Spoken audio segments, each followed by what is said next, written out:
Are you lost? Or are you looking for something?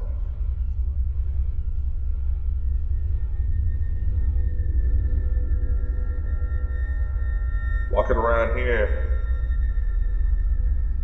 it's dangerous. This is not recommended for everybody. Kiddos can come along, but they're gonna only have more questions than answers.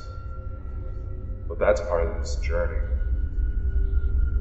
Enter if you dare. My name is Dakota Frandsen, and this is Specialist of the Strange Radio Show, where we go into various topics of the unknown and bring them to light. And maybe, just maybe, we'll discover something new along the way.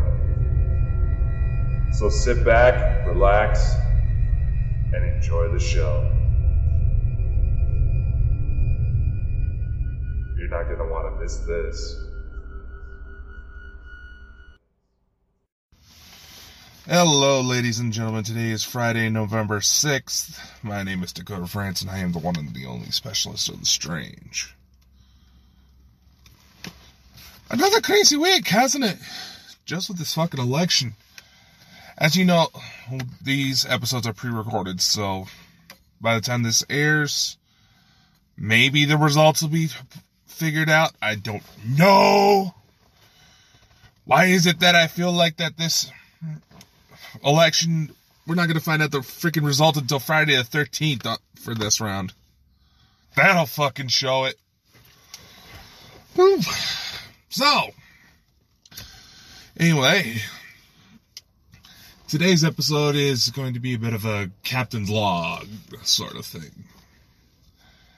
Don't really have a specific topic in mind, but I do want to kind of relate a bit on the Hunt for Olivia, as well as share some news in that regard, as well as talk about, I'm kind of on break right now at my day job as I'm starting to record this, so yeah, I didn't really have as much work I needed to do, and I gotta wait for certain people to show up before I can finish the rest of the stuff, so figured I'd at least get started on this. Anyway, as I was saying, I was wanting to talk about the Hunt for Olivia, the aftermath of that, the implications of what that investigation leads to, talk about some of the issues that came up with post-production that were my fault, I'll be honest, as well as direct attention to how I rectified it and plans moving forward, as well as some news updates for you. Because, speaking of Friday the 13th, I'm actually going to be making a guest appearance on X Zone Radio. I won't be getting the link until, actually next week, so be sure to get on my social media, Facebook, Twitter, Instagram, TikTok, Snapchat. I'll share all the links there if you want to listen in.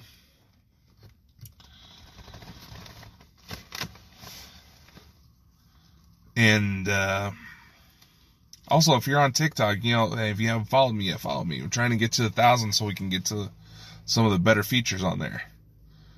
Just increase my numbers all around, please. There's also been some new marketing opportunities that have presented themselves, and there's also some new... I got to start remembering to turn down my fucking phone notifications when I do this. The app I use this to record my show on is mostly done through the phone, so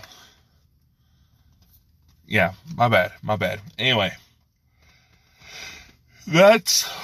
Oh, Jesus, I'm sorry. Ooh. That's what we got going on for today. This is the Hunt for Olivia Aftermath. Ooh. All right. So I wanted to start this episode with an apology. The last 15 minutes of the program, the Hunt for Olivia, the audio got a little mixed up. The background music was a little too loud. I spoke a little too softly. And I rushed it, did not take the time to mix the audio a little better to where you can better understand what the hell I'm saying. And push production, but all the good stuff is still there, intact. If you have watched The Hunt for Olivia and you are curious about what the closing arguments are in that regard, there is a secondary video that shows the ending of it cleaned up better. And there'll be a link to that in the description below if you're interested. There's also going to be another link below that to an overall playlist that is going to show all the videos that were done in connection to the Hunt for Olivia, as well as the main two videos. If you're interested. Some of you may know, I've actually done a few episodes of this show in connection, try to help promote it, to try to discuss a few of the topics that are involved in it a bit better. Though, not a lot of people realize the month of October is actually one of my busiest. And, I also want to issue another apology. I kind of feel like this is one where I may not need to do it, but I just want to do it anyway, just to clear the air. There have been some friends of mine who have sent the link. You've said you had an interest in catching it, and it seems like I asked, what you thought of it. It seems like it may have been taken as I was trying to rush it, or you thought I was going to get mad.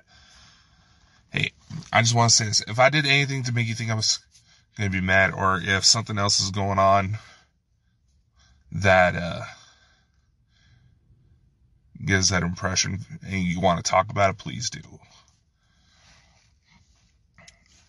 All I was doing in that regard was seeing if you watched it, just to hear what you thought about it.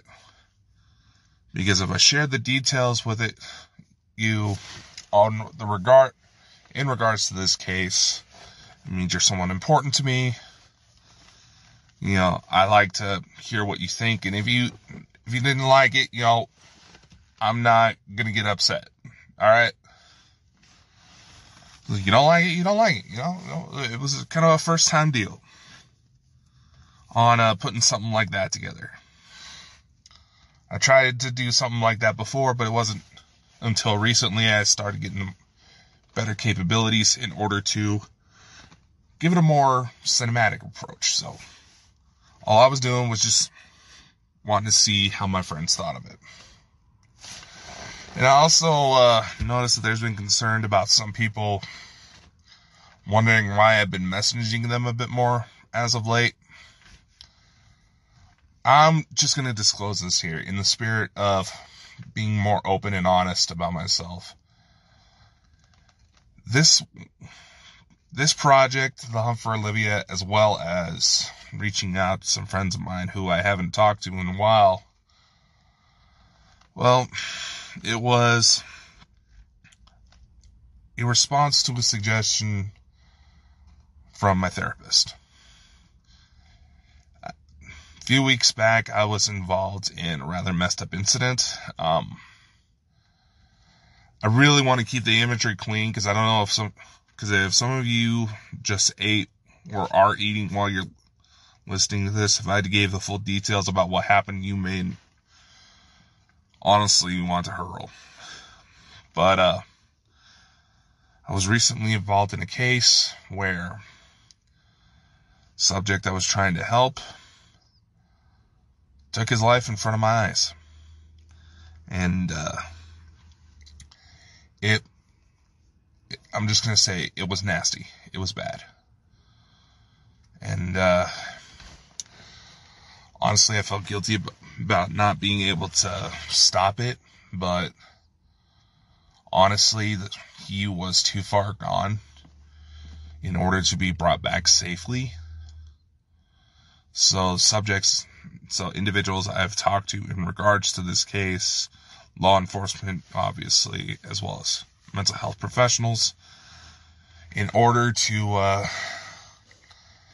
make sure that mentally I was going to be okay. It was a suggestion on their part. I didn't have to do it. I just thought that it was probably best I did, just to be safe. But don't you all worry, I'm okay. But according to what they said, it's quite possible that it did actually make an impact, that because of how far gone and he was and everything else that was going on at the time, I may have stopped him from becoming a mass shooter.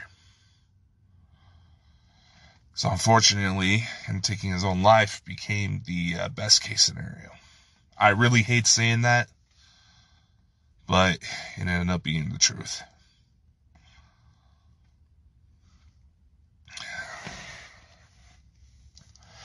So, in response to that, one of the suggestions was to reach out to some people who I haven't spoken to yet. I haven't spoken to in a while, not because anything bad, it's just people that help put me in a good mindset. That's all I was going for.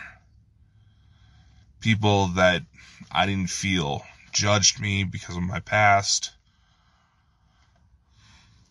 treated me any different because I get involved in all these really cool and fun projects and all these businesses I'm a part of.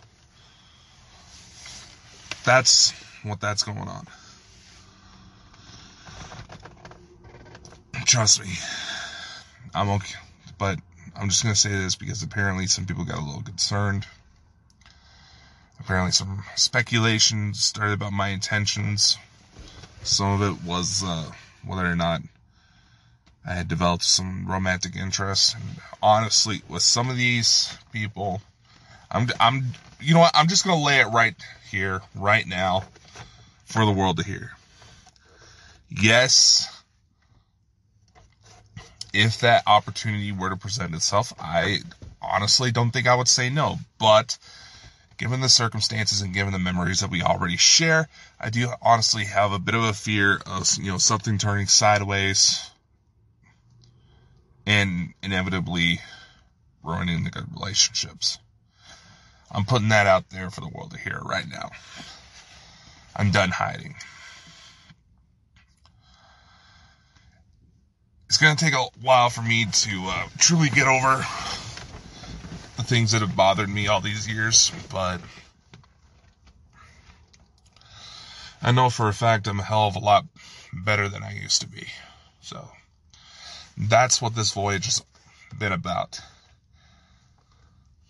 Clearing up my mental health so that I can better move forward with the things I want to do in life. To better the relationships I want to carry with me for the rest of my life. And maybe, just maybe, being that supernatural influences can't seem to leave me alone, at this rate, maybe I'm going to be the one to officially discover life after death. Wouldn't that be interesting?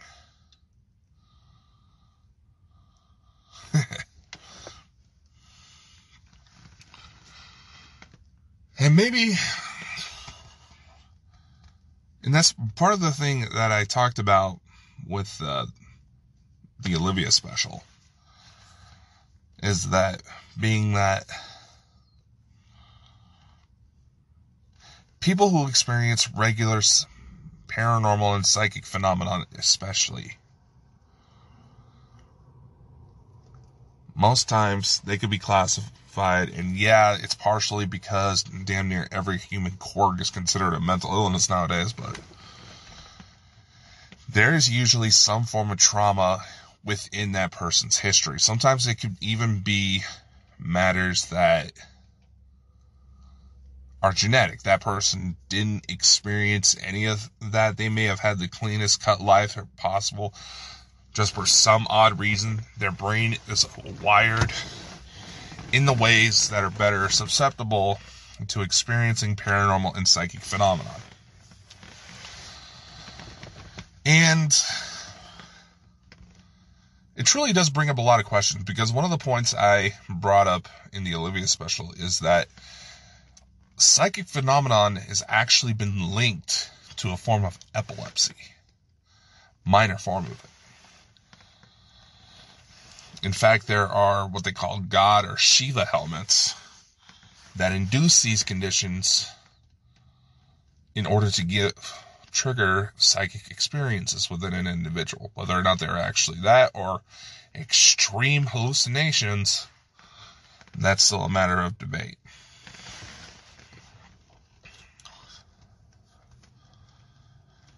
And honestly, it's something that I want to explore further.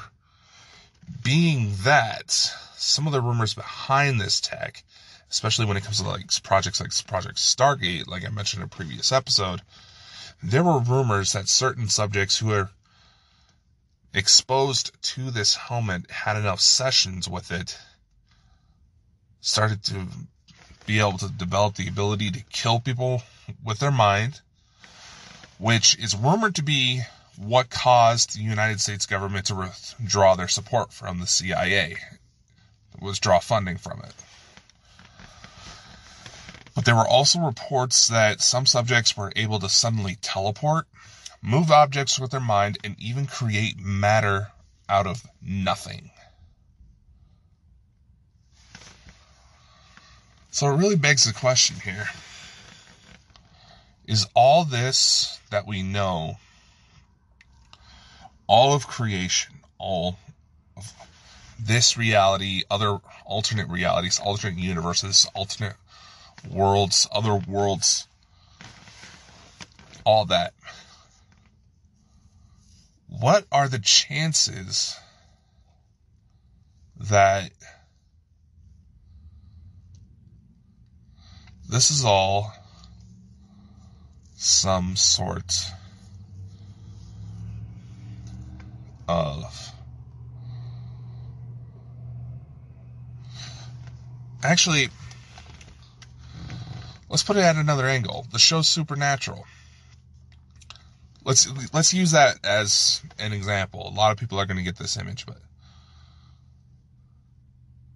Chuck, the character Chuck, who is the Supernatural universe's God. Who's to say God, Chuck, Yahweh, whatever you want to call him? He suffers from epileptic seizures. Everything we know, everything we haven't discovered yet, is because of some higher dimensional being mentally ill, having a mental condition, a mental disorder, a neurological disorder at that. And the only way that he could cope with what he was seeing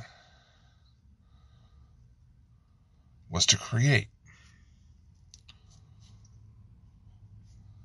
Or the seizures, in this analogy, ended up creating things. That was what we knew as the Big Bang.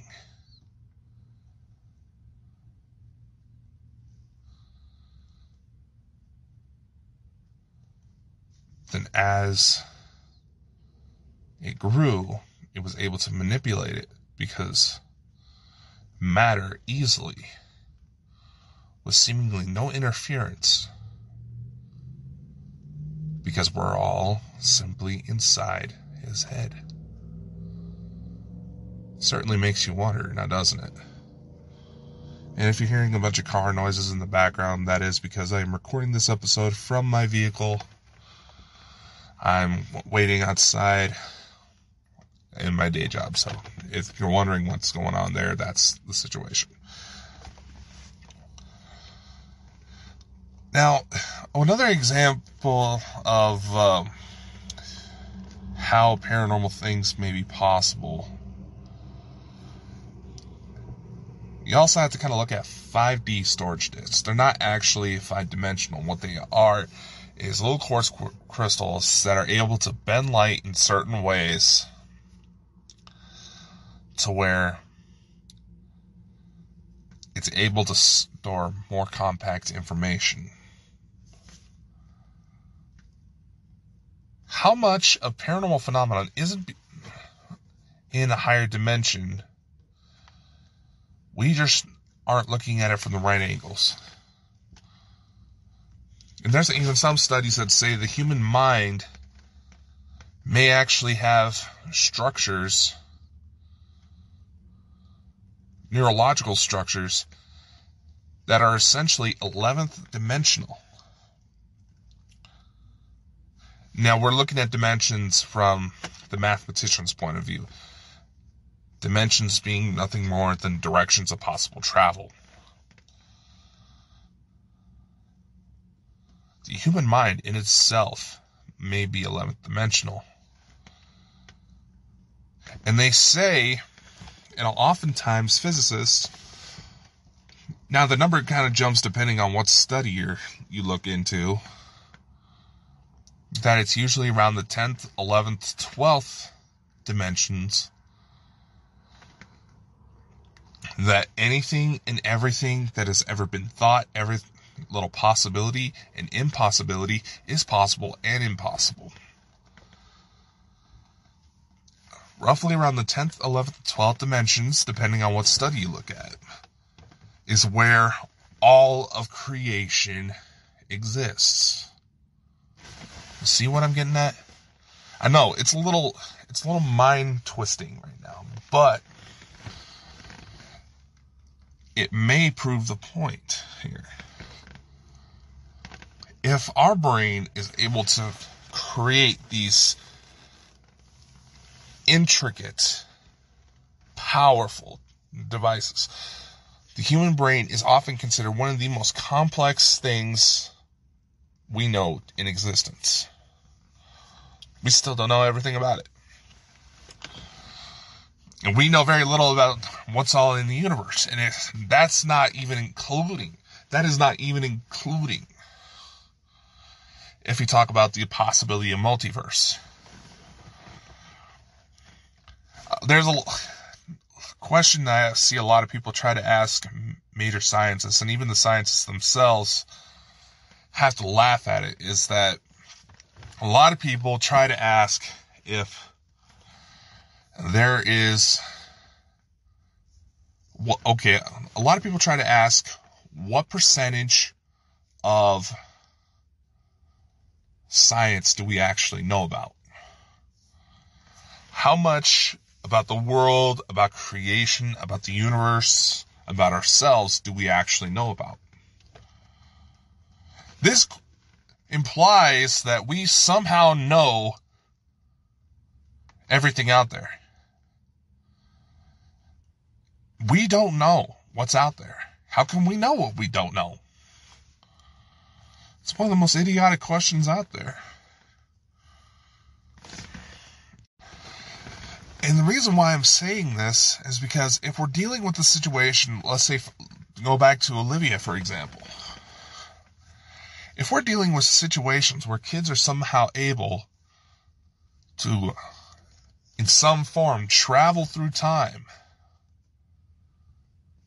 in order to meet their families before they're even born, who's to say that what we experience as ghosts is simply something accidentally or on purpose, simply traveling in ways that we cannot comprehend? We are not built to observe. Think of it as time travel as like secret passageways through creation. Think of it like that. It may be a little easier to process.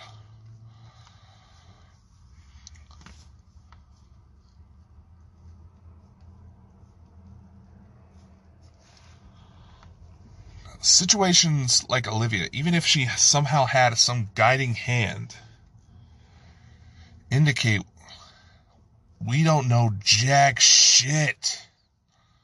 And the world is filled with a lot more possibilities than we could ever anticipate. So how can we explore this further? Well, I'm going to hit for a commercial break real quick. I'm gonna throw some ideas out there. And while I'm going into this, I'm also going to try to start sneaking in some of the news I promised earlier. So do stay tuned. How can we explore the implications of the Hunt for Olivia?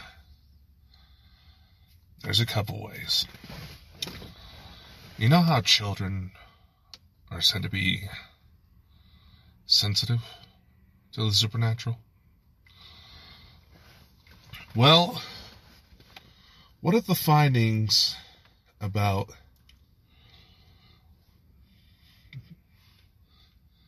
psychic abilities being connected to epilepsy is an answer for that? One of the things brain scans involved for that indicates that in most subjects who experience psychic phenomenon, using air quotes there,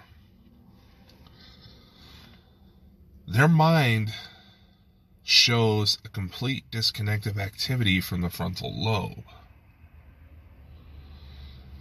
And as children, their frontal lobe is hardly developed,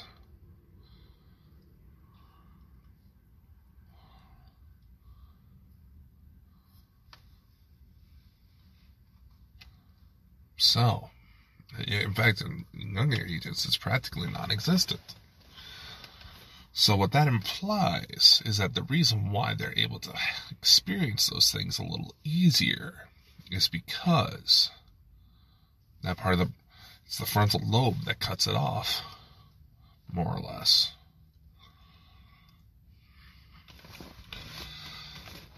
And why do some experience it throughout their lives? Well, head trauma's been linked to it in my case. My mother actually threw me into the ceiling as a baby, so that may have been it.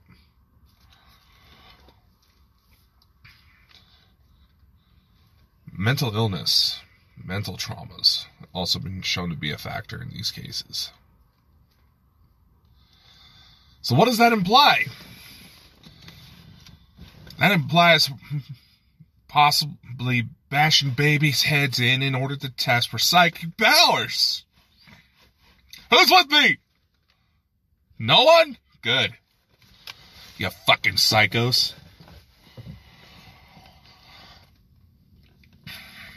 What a lot of people don't realize when it comes to studying paranormal phenomenon is that if in fact people are experiencing spirits, I'm approaching this from a scientific perspective, remember that if people are truly experiencing some sort of remnants of consciousness lasting beyond death, somehow physically manipulating the environment,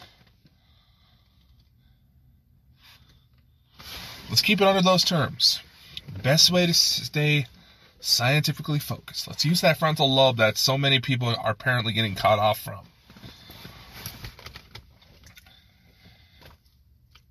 Unfortunately, unless we can build some sort of simulation that can accurately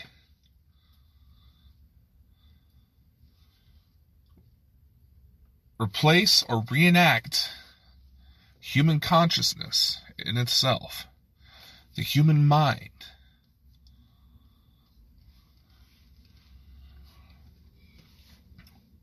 and be able to put it through the ringer. Be able to do those tests on it. See what happens if it gets hit in the head.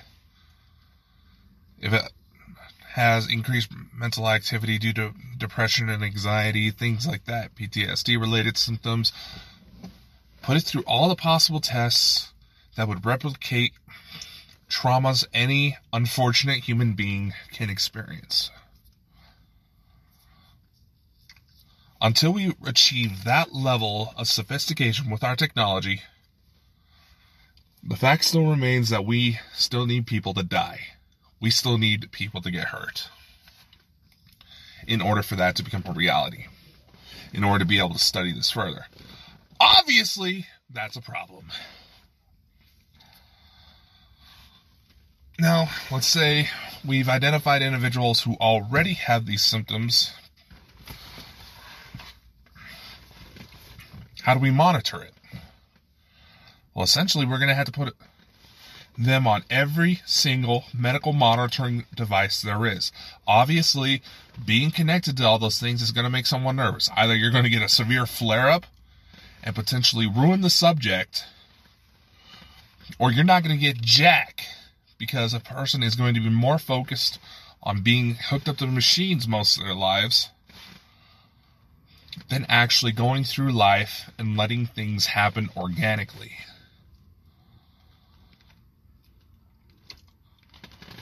Those are the risks that we have now. And to which, if that's the case, we might be able to bypass that second one, the idea of having to hook up medical machines, if we can somehow squeeze them all fully functioning into something like a little Fitbit. Something easy people can wear day in, day out, and essentially have it become a part of them. All right? But let's go back to that first example where I talked about having to simulate real human brains. If we cannot build the technology to do that, there's also the idea being presented of making lab-grown brains. And one of the fears and the ethical concerns about that is, what if they become sentient? What if somehow those brains develop consciousness? Can we destroy it then? Would it be ethically or morally right if those brains were in fact alive? What would be the implications of that? Some people will say, oh, well, they're lab grown, we can do whatever that we want with them. But if the soul is somehow connected to one's own mind, how it perceives itself, at the very least, who's to say that they aren't killing some sort of reincarnated soul that somehow ended up in those brains? Who's to say that in those discoveries, they actually find out how to make human souls? Then what are we going to do with that? We still can't get past sexual orientations. We still can't get past political differences. We can't even get past harassing people simply because they have a different color skin.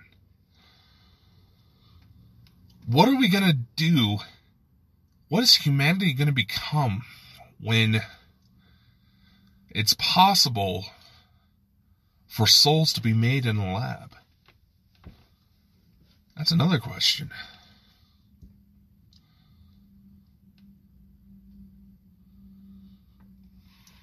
But I do have one idea. It's dangerous. It can get me hurt. And it's a little expensive. But if I pull it off, it could be one of the greatest discoveries ever. Early in the episode, I mentioned a God helmet.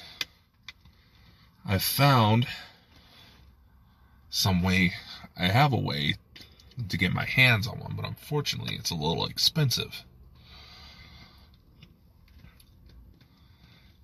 the idea, I want to try to discuss these subjects a bit further with the individuals who make them.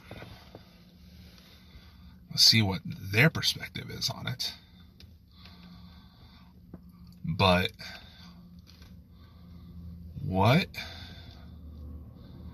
were to happen if we put a subject who already experienced psychic phenomenon through those sessions? Would their visions get stronger? Would the other abilities manifest? I want to put together another special solely focusing on that. And if I go to document it correctly, we may be able to change the world. Well, that also brings up another question. What if psychic abilities are somehow the next phase of evolution for humanity? And what if the witch trials,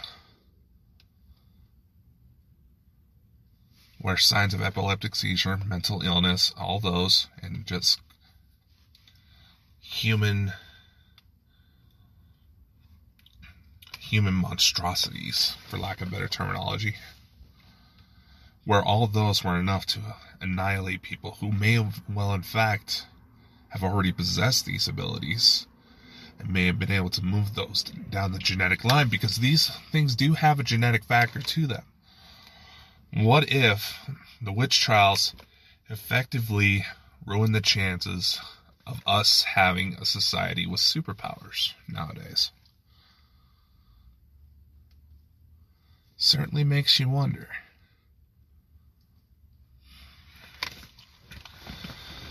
But that may be the subject for a special another day. Now, I think we'll hit one more commercial break. I'll talk about some news with you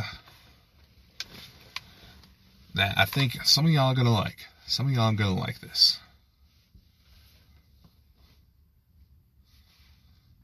We'll close out the show. Then we'll figure out something we're going to talk about for Friday the 13th. So stick around, my friends.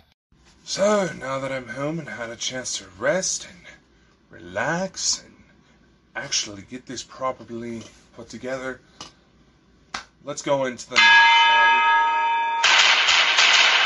we? I said no distractions, you little I'm just kidding. So at the beginning of the episode, I did mention that, yes, next week I am making a special guest appearance on X Zone Radio. Be sure to follow my Facebook, Twitter, Snapchat, Instagram, TikTok, all those. You'll see the links below.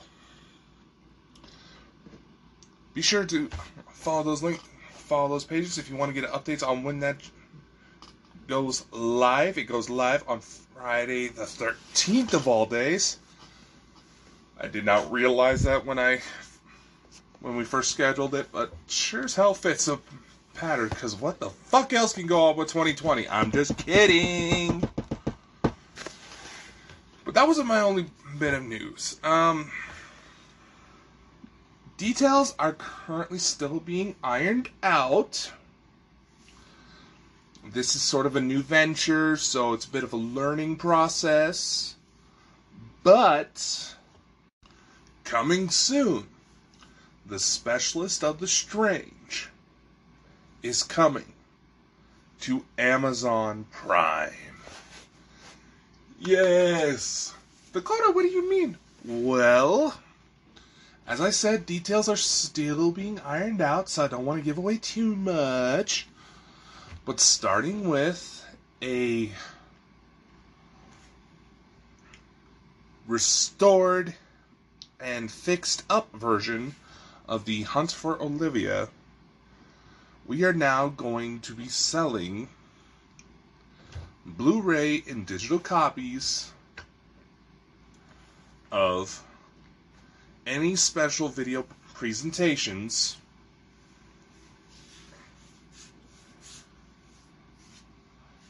we do from here on out. And what do I mean? I mean that any further specials like I set up for the Hunt for Olivia, what's going to happen from now on is that we're going to have the YouTube premiere. We're going to treat YouTube like our own personal movie theater. Then the next day, on Amazon Digital, on Blu-ray, and through your Amazon Prime subscription, if you have one, you will also be able to watch that, and hopefully, I'm still learning this new process, be able to catch never-before-seen special features. That sound cool? Do you? Like I said, the details of that are currently being ironed out, so it may be a couple weeks at most. Usually that's how long it takes at minimum for these things to go live. But The Specialist of the Strange is coming to Amazon Prime. It is a move I'm hoping to help increase the audience, help increase possible revenue in order to improve, to get better, to constantly evolve. Profits from these specials will be put right towards further investigations, better equipment, travel funding, if necessary, and more. Because like I said, I do want to try another special where we take on the God Helmet. To see if a subject like myself, who experiences regular psychic phenomenon, would have any different effect with it. Is this dangerous? Oh, hell yeah. But it's worth the cause. If you would like to know more information, if you have any comments on this, please do feel free to let me know. Comment section below. Find me on my social media pages. Guys, don't be afraid to talk to me. I try to be nice. And, this year alone, this mess with the election alone, shows that more chaos is coming our way, so we need to stick together. So, as always, be kind to one another. Show love. We can make it through this. When it comes to the election, no matter who wins, we're screwed. So let's actually come together, shall we? Now, we do have a little bit of extra time left. I know these last few episodes haven't exactly been up to normal length, but now that the Olivia special is taken care of, we're going to have a little bit more time to hopefully catch up and get more quality episodes of this show ready to go. Maybe we'll put this on Amazon Prime. We'll see how that goes. We'll see how that works out, but nevertheless, my name is Dakota Frandsen. Tune in next week on, I just said it, Friday the 13th. And, what's a subject we haven't done before on this show? There's a lot. How about...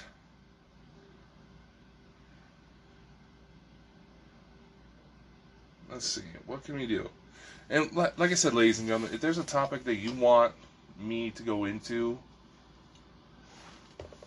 please suggest it. I'm only one man. I'm running out of ideas. I'll be completely honest. But let's try... Actually, you know what? Let's do an episode on Project Stargate. Some of the stories that came out of that. I think, yeah, that's what we'll do. Tune in next week, Friday the 13th. We'll discuss Project Stargate, the implications of it, because so many... You might have a rough idea of where I might be leading if you paid attention for the last few episodes. But let's get into that specifically.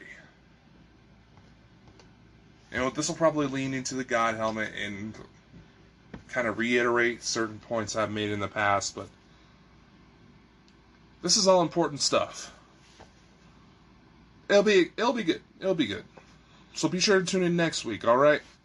Y'all know where to find me. My name is Dakota Frandsen. Remember, if you want to catch the Hunt for Olivia special, if you haven't watched it already, as well as the cleaned up ending, you can catch a link below. There's also a link to where you can find my social media pages. Find me on my website, dakotafrandsen.com. Because of this new latest developments, be sure to keep an eye on that, because there'll be updates coming to that in order to incorporate these new Amazon deals.